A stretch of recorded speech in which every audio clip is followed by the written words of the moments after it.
Vertical marketing system at contractual vertical marketing system o contractual VMS.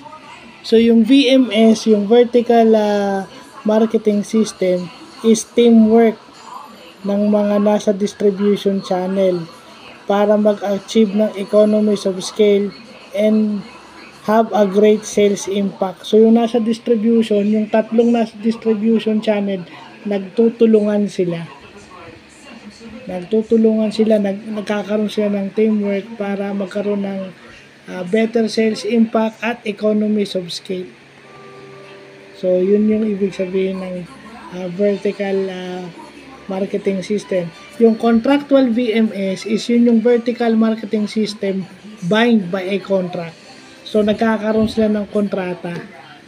Contractual bind by a contract yung kanilang binding o yung kanilang vertical marketing system. So yun, di ba?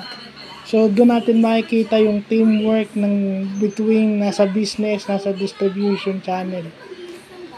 So doon na natin makikita yung tie-up either by a contract or by memorandum agreement para magkaroon lang ng better sales impact at economies of scale which is general sa lahat ng business.